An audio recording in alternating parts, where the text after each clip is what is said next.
आपकी समस्या ये है कि आप वहाँ प्यार की कल्पना कर लेते हो जहाँ नहीं है, नहीं है, नहीं है। दहेज उत्पीड़न और कथित हत्या का मामला सामने आया है। ये कैसा प्रेम है? उसके साथ ये जो भी हो रहा था उसकी माँ को पता था। प्यार नहीं है। चौंके, आप भौचक्के हो जाएंगे। अरे क्या पति ने पत्नी का गला घोंट दिया? अरे क्या प्रेमिका ने प्रेमी को काट दिया? क्या माँ ने बेटी पर ध्यान नहीं दिया? ये जो आप चौंक रहे हैं ना, यहाँ असली गड़बड़ हो रही है। चौंकना बंद करिए। पर हमारा प्यार ऐसा ही होता है, इसीलिए प्यार नहीं है। बस इतनी सी बात है। तुम 45 के होके भी मूर्ख हो, तो 25 में तुम कैसे भगवान बन गए किसी को जन्म देके? और जन्म दिया क्यों?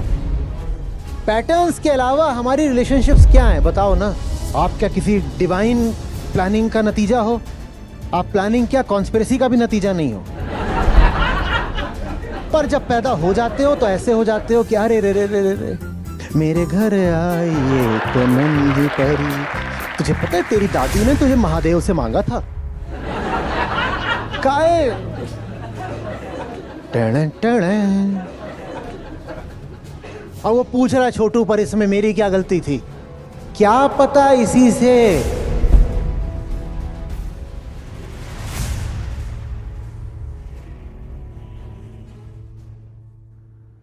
नमस्ते आचार्य जी। आचार्य जी, मेरा प्रश्न दहेज उत्पीड़न को लेकर के है, एक मामले से। हाल ही में दहेज उत्पीड़न और कथित हत्या का मामला सामने आया है। उसमें मुझे जो सबसे चकित करने वाली बात लगी है कि उसके साथ ये जो भी हो रहा था उसकी माँ को पता था। और उसने व्हाट्सएप चैट में अपनी माँ से शेयर किया था कि उसका पति उस पर कुछ आरोप लगा रहा था कि उसका किसी और के साथ रिश्ता है। कुछ ऐसी बातें सामने आई हैं।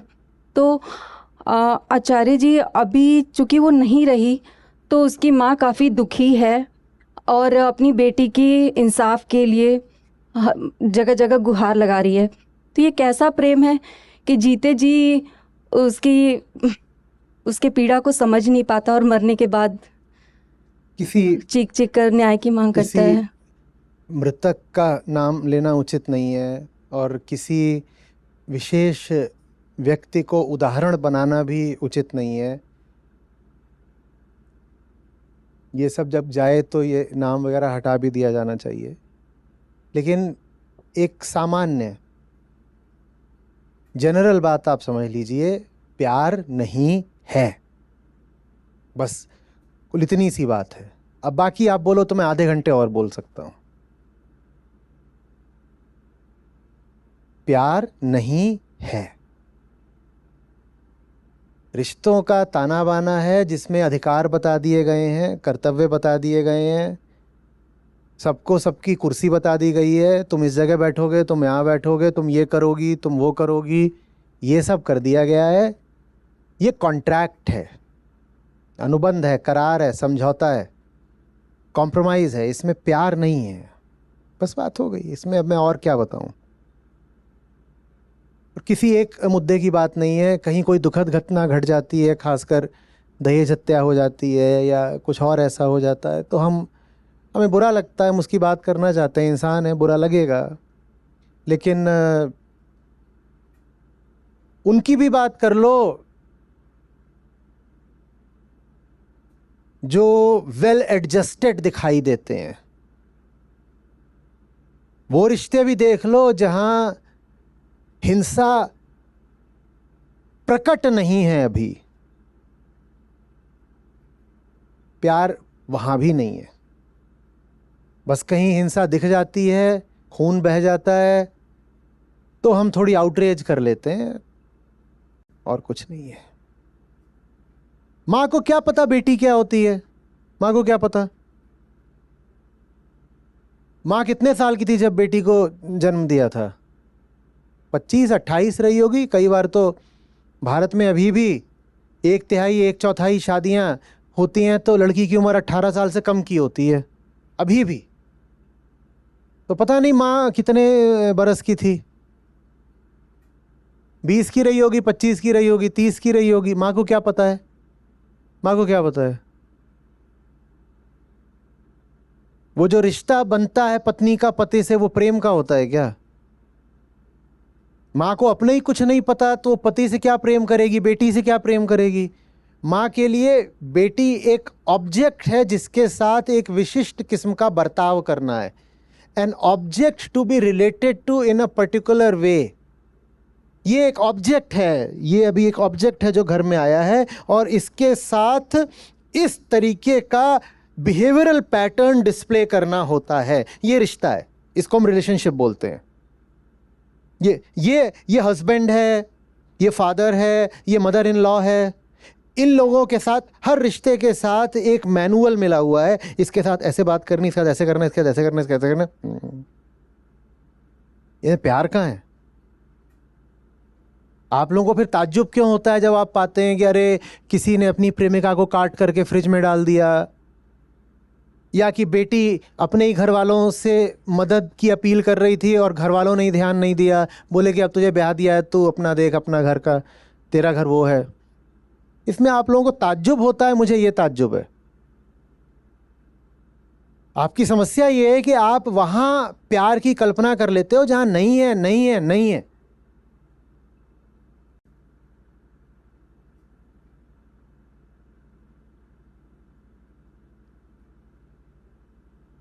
पैटर्न्स के अलावा हमारी रिलेशनशिप्स क्या हैं बताओ ना। और पैटर्न तोड़ के देखो, रिलेशनशिप टूट जाएगी। पैटर्न समझते हो ना? ढर्रा, ढांचा, ग्रूव, एक नक्शा, एक एल्गोरिदम,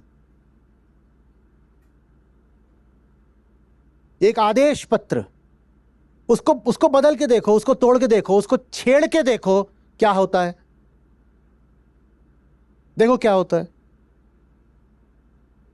जिसका नाम नहीं लेते उसे नाम से पुकार के देखो, जिसको जी नहीं बोलते उसको जी बोल के देखो, और जिसको जी बोलते हो उसको जी बोलना बंद करके देखो। देखो क्या होता है रिश्तों का। देखो ऐसे गिरने शुरू।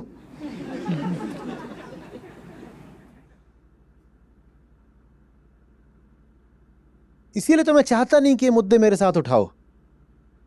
तुम सुनने भर से गिर जाते हो। जिंदगी में चलिए बहुत हिम्मत न भी हो तो भी थोड़ी टेस्टिंग कर लेनी चाहिए। नहीं कह रहा हूं कि कुछ बदल ही डालो, कुछ उखाड़ दो, गिरा दो, ना ना ना, पर थोड़ा प्रयोग परीक्षण अच्छा रहता है। मनोरंजन के नाते ही करके देख लो ना। जो रिश्ता जिस ढर्रे में चल रहा है उस ढर्रे को बस थोड़ा छेड़ के देखो क्या होता है, तो पता चलेगा कि प्यार का अभाव किसको बोलते हैं। प्यार नहीं है, उम्मीदें हैं, डूज एंड डोंट्स हैं। तू मेरे लिए ये करेगा, मैं तेरे लिए करूंगी। तुझे ऐसे ऐसे रहना है, मुझे ऐसे ऐसे रहना है। ये तेरी लक्ष्मण रेखा है, ये मेरी है। तूने अगर ऐसा करा तो मैं नाराज हो जाऊंगी, मैंने अगर ऐसा करा तो तुझे नाराज होने का हक है। यही। और ये चलो दो वयस्क लोग अपने साथ करें, स्त्री पुरुष करें, समझ में आता है। यही काम तो बच्चों के साथ भी होता है ना। बच्चा क्या है हमें क्या पता, हमें क्या पता बच्चा क्या होता है। आपको क्या पता बच्चा क्या होता है? क्या पता बताइए, बच्चा माने क्या होता है? यहां कितने लोग बैठे हैं जो अभी 40 पार के हैं? हाथ उठाइएगा। अरे बाबा बहुत सारे हैं, लगभग 40% ही हैं 40 पार के। तो आप अभी बहुत होशियार हो। कितने हैं जो 40 पार के हैं पर मानते हैं कि बुद्धू हैं? चलो हाथ उठाओ। तो जब 25 के थे तब कितने होशियार थे? 40 पार कर गए, 45 के हो गए, 55 के हो गए, अभी भी बुद्धू हो, तो 25 के थे तब कैसे थे? तो इस शरीर से क्या निकाल मारा और बोल दिया संतत इसको जन्म दिया है, अब हम पिता परमेश्वर हैं। यकायक में मां से देवी हो गई। कैसे भाई कैसे? तुम 45 के होके भी मूर्ख हो, तो 25 में तुम कैसे भगवान बन गए किसी को जन्म देके? और जन्म दिया क्यों जब तुम्हें जिंदगी का कुछ पता नहीं, जीवन की कोई तमीज नहीं? और ये मैं थोड़ा क्रोध में बोल रहा हूं, बोलना चाहिए क्योंकि एक इंसान की जिंदगी का सवाल है। वो बच्चा पैदा क्यों किया? जवाब दो। तुम्हें क्या पता है? तुम कुछ नहीं जानते, पर तुम उसको ले आते हो और फिर तुम कुछ जानते नहीं इसका करना क्या है, तो कुछ शारीरिक काम है जो साथ कर देते हो। चलो इसको साफ कर दो, नहला दो, मालिश कर दो, दूध पिला दो, खाना खिला दो, ये कर देते हो। वो जो तथाकथित पिता है वो ऐसे देखता रहता है, बोलता है इसका क्या करना होता है, अच्छा स्कूल में डालना होता है, वो ऐसे उठा के स्कूल में डाल देता है।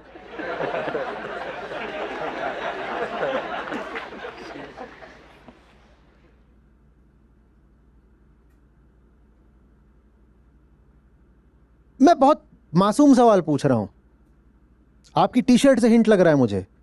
तुम्हें, आपकी भी बहुतों ने, आपको कैसे पता ये क्या कर डाला? और मैं प्रजनन के खिलाफ वगैरह नहीं हूं, मैं बेहोशी के खिलाफ हूं, मैं जिम्मेदारी के पक्ष में हूं, pro responsibility, not anti reproduction. आप एक जीव को इस जहान में ला रहे हो, क्यों, कैसे, क्या पता था आपको, कैसे ये फैसला किया, क्या करने वाले हो? फैसला बस ऐसे किया, वो ना दीदी के तो अब 2 हो गए, मेरा 1 तो होना चाहिए। दीदी बार बार दिखाती है मुझे, ये देख 2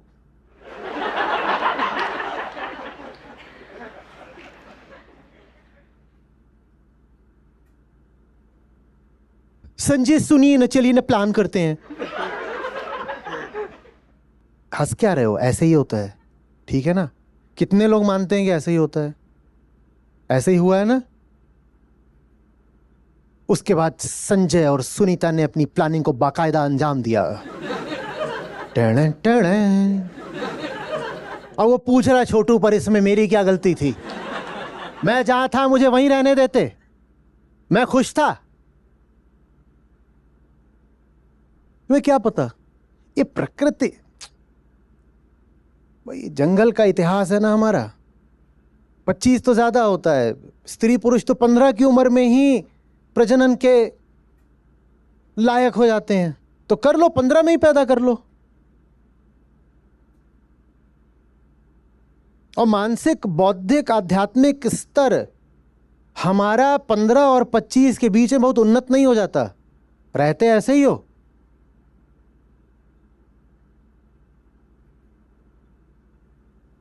पर बच्चा जनने में अव्वल नंबर, फटाफट कूद कूद के, एक और हंस रहे हो। और ये सब कर गुजरने के बाद अब उम्मीद ये है कि प्यार होगा। हेलो, क्यों हो?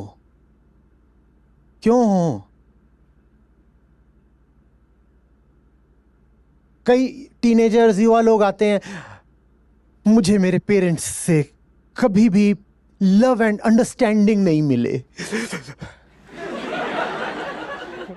अबे क्यों मिले?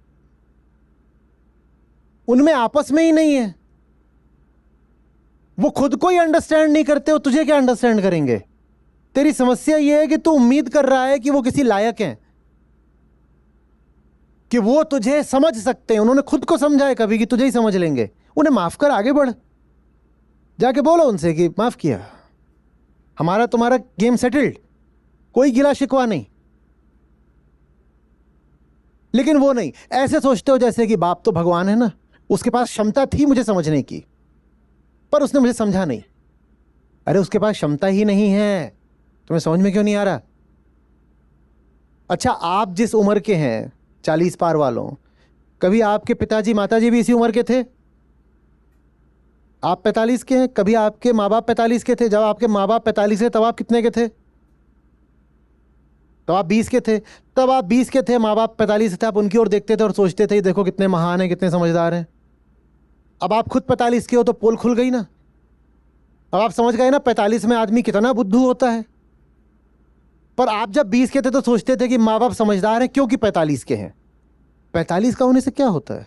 45 के तो आप भी हो, देखो कैसे हो।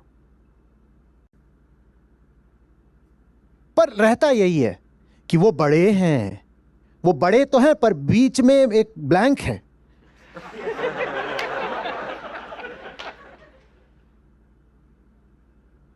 माँ बाप को नहीं बोल रहा, आपको बोल रहा हूं, क्योंकि वो जिस उम्र में है कल आप भी उसी उम्र में होगे, और उस उम्र में आप वैसे ही हो जैसे आप हो। पर जब बच्चे होते हो तो बड़ी उम्मीद हो जाती है कि माँ बाप तो बिल्कुल गंभीरता की और गहनता की प्रतिमूर्ति होंगे, उन्हें तो मेरे दिल का हाल पता होना चाहिए ना। परमात्मा है, परमेश्वर है, भगवान है, भगवती है। कुछ नहीं है, ऐसे ही है वो, तुम मतलब ऐसे ही पैदा हो गई, कुछ भी हो जाता है जिंदगी में, ऐसे ही तुम भी हो गए, सब ऐसे ही हुए हैं। आप क्या किसी डिवाइन प्लानिंग का नतीजा हो? आप प्लानिंग क्या कॉन्स्पिरेसी का भी नतीजा नहीं हो। हम सिर्फ दुर्घटनाएं हैं, षड्यंत्र भी नहीं।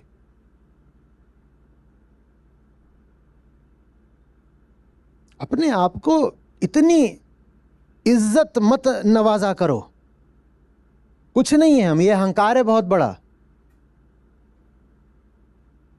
फिर मेरे माता पिता का मिलन हुआ और उन्होंने मुझे बड़ी आत्मीयता से, ममत्व से और प्रेम से जन्म दिया। अपना अहंकार बढ़ा रहे हो और कुछ नहीं कर रहे हो। Be real. और वो रियलिटी तब आती है ना, तो सही बोल रहा हूं, जैसे थोड़ी देर पहले कहा था, माँ बाप को फिर माफ कर पाते हो, फिर माँ बाप के खिलाफ जो शिकायत होती है वो कम हो जाती है, क्योंकि साधारण इंसान थे, उनसे एक साधारण सी भूल हो गई बस। तुम क्या उस बात की तकलीफ छाती में बांध कर घूम रहे हो गया, कोई बात नहीं मम्मी, हो जाता है। मैं भी सुबह चाय बना रही थी, वो उबल गई।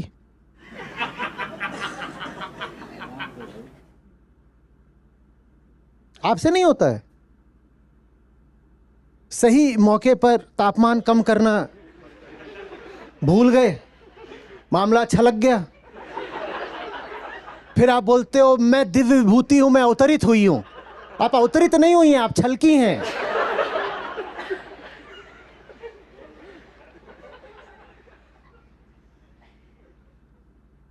हंस लो अच्छे से। ये जो मजाक है, ये चुटकुला है, यही इंसान की जात है, यही हम हैं, समझना अच्छे से। हमारा होना एक एब्सर्डिटी है सचमुच। और जैसे आप अभी हंस रहे हो, ऐसे ही अपनी हस्ती पर हंसा करो, फिर दूसरों से शिकायत कम होगी।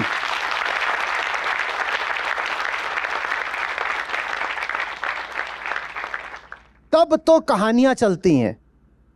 तुझे पता है तेरी दादी ने तुझे महादेव से मांगा था? काहे?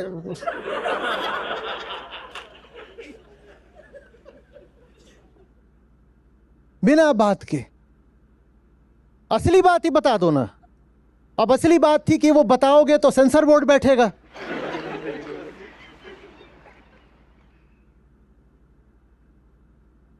लेकिन वो असली बात अच्छी है, अश्लील भले ही हो पर मनोरंजक है।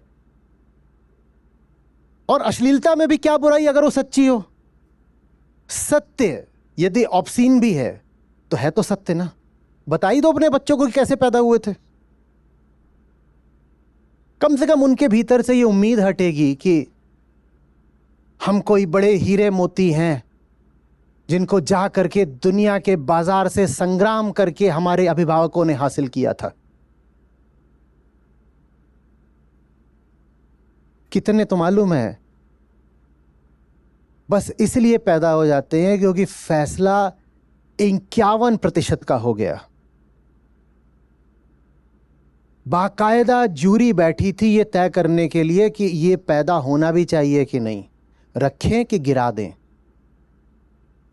और ऐसे ऐसे ऐसे पेंडुलम स्विंग करता रहा और बस 51-49 से ये फैसला हो गया कि चलो पैदा होने देते हैं।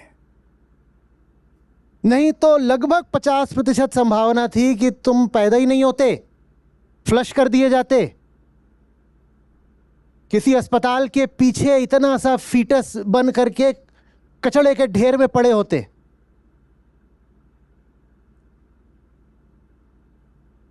एक बहुत बड़ी तादाद है औलादों की जो ऑलमोस्ट अनवांटेड होती हैं, एक्सीडेंटल होती हैं, तो फिर पहले बैठ करके विचार होता है, उसमें 2 नहीं 5-6 लोग कई बार बैठते हैं कि इसको पैदा होने भी देना है या साफ करें। पर जब पैदा हो जाते हो तो ऐसे हो जाते हो कि अरे रे रे रे रे रे, मेरे घर आई एक नन्ही परी, चांदनी के हसीन रथ पे सवार। वो नन्ही परी बस 51% से पैदा हो गई है। जब जूरी बैठी थी उसी वक्त किसी एक का भी मूड बदल गया होता तो परी का परा हो जाता।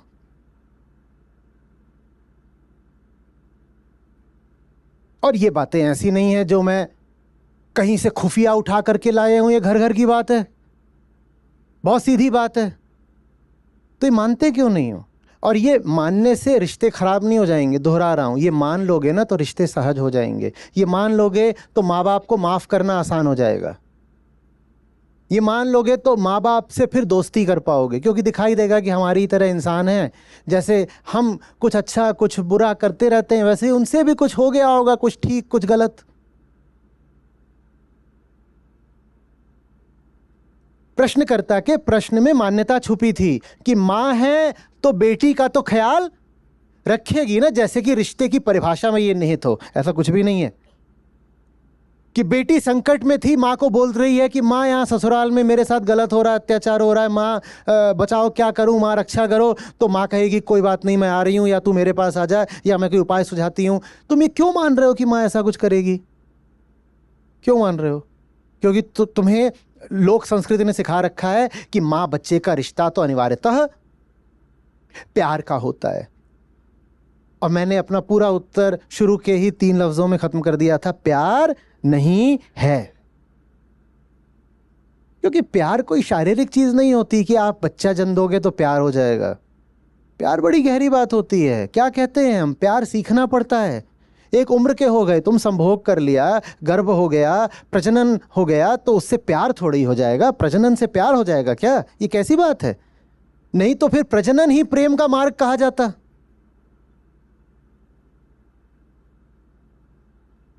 प्रजनन तो पागल भी कर लेता है, प्रजनन सारे पशु करते हैं। कोई कातिल हो, अपराधी हो, प्रजनन तो बलात्कार से भी हो सकता है। तो प्रजनन और प्रेम का क्या अनिवार्य रिश्ता है भाई?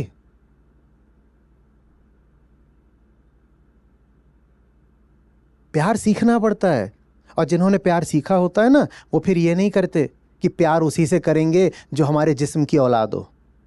उनका प्यार बस होता है, उनका प्यार पूरी दुनिया के बच्चों के लिए होता है, पूरी दुनिया को ही अपना बच्चा मानते हैं।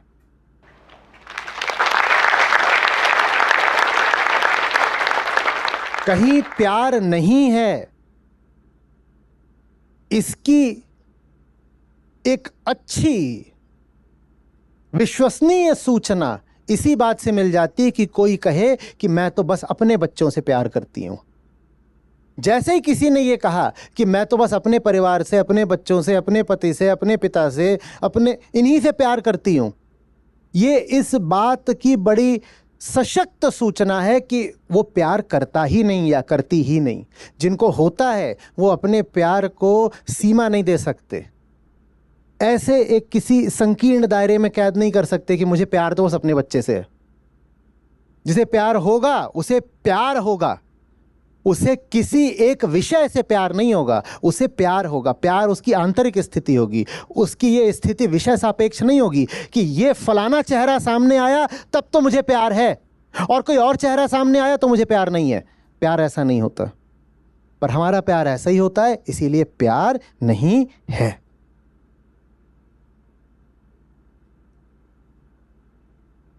होना चाहिए, है नहीं। अध्यात्म इसीलिए है ताकि हम प्रेम सीख पाएं। आग्रह है मेरा, प्रेम सीखो। और प्रजनन से प्रेम नहीं आ जाएगा। ये जो संस्कृति में चलता है ना कि मां का बच्चे के प्रति प्यार तो उच्चतम होता है, अनकंडीशनल होता है। सबसे गहरा प्यार कौन सा होता है? मां बच्चे का। झूठ है ये, बहुत बड़ा झूठ है ये, ऐसा कुछ नहीं है।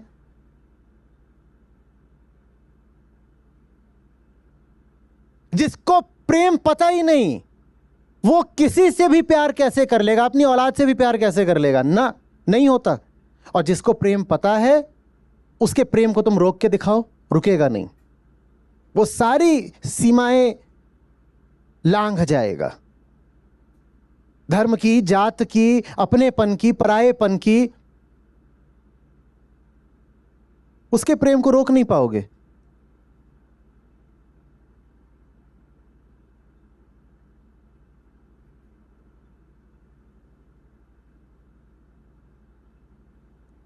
और फिर ये थोड़ी होगा कि अपने बच्चे को मैंने मुर्गे के बच्चे का सूप पिलाया। ये क्या कर रहे हो? ये क्या कर रहे हो? तुम्हारा बच्चा बच्चा और मुर्गे का बच्चा सूप। मैं इल्जाम नहीं लगा रहा हूं, मैं आपको आहत नहीं करना चाहता कि मैं कहूं कि देखो तुम दोषी हो, तुम गिल्टी हो, तुम में प्यार नहीं है। मैं चाहता हूं कि प्यार हो, लेकिन जब तक आप नकली प्यार को ही प्यार समझते रहोगे, प्यार कहां से होगा? नकली प्यार को हटाना जरूरी है ताकि असली वाला अंकुरित हो सके।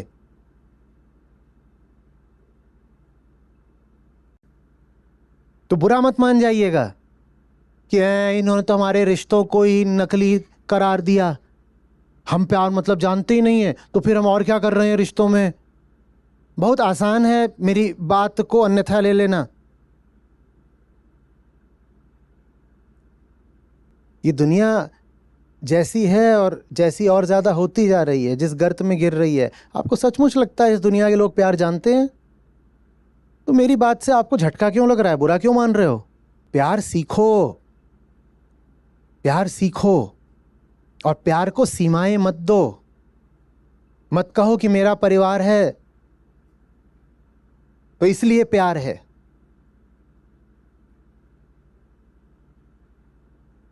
ये सब मेरा दोस्त, मेरा यार, मेरी पत्नी, मेरी बच्ची, ये जो मेरापन है ना, ये प्यार का दुश्मन है। प्यार मेरेपन में बांधने को नहीं कहते। प्यार पंख देने का, उड़ान देने का नाम है। और ये मेरेपन का, ममत्व का, ममता का भाव बहुत बड़ी जंजीर होता है। ऐसी घटना अभी हुई है, आगे भी होती रहेगी। जो आप व्यर्थ से व्यर्थ प्रतिक्रिया दे सकते हैं वो ये है कि आप आश्चर्य जाहिर करें, आप चौंकें, आप भौचक्के हो जाएं कि अरे क्या पति ने पत्नी का गला घोंट दिया, अरे क्या प्रेमिका ने प्रेमी को काट दिया, अरे क्या मां ने बेटी पर ध्यान नहीं दिया। ये जो आप चौंक रहे हैं ना, यहां असली गड़बड़ हो रही है। आप चौंकना बंद करिए, आईना देखना शुरू करिए, स्वीकारना शुरू करिए। क्या पता इसी से प्यार जगे कुछ, नकली हटे कुछ और असली की कुछ आहटें आए।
आपको खुशी होगी इस नाते जो हमारी अपनी ऐप है जिसमें हमारे गीता और बाकी सब कार्यक्रम चलते हैं। यहाँ पर बुद्ध हैं, गीता है, उपनिषद हैं, अष्टावक्र हैं। ये मुझे मिले, मेरी ज़िंदगी बदली, ये तुम्हें मिलेंगे, तुम्हारी ज़िंदगी भी बदलेगी। सच पूछिए तो मतलब लाखों नहीं तो कम से कम हज़ारों ज़िंदगियाँ तो हैं जो बिल्कुल बदली हैं। 2 लाख से अधिक गीता प्रतिभागियों के साथ जुड़े आचार्य प्रशांत ऐप पर। पहला महीना बिल्कुल फ्री गीता मिशन का पूरा एक्सेस। ऐप पर आपको मिलेंगे नियमित लाइव सत्र, हर दिन आचार्य प्रशांत के विशेष संवाद, गीता कम्युनिटी का एक्सेस, गीता परीक्षा, चयनित समाचार, ऑडियो बुक्स, कोट्स और भी बहुत कुछ। गूगल प्ले स्टोर या एप्पल ऐप स्टोर पर आचार्य प्रशांत सर्च करें और अभी डाउनलोड करें।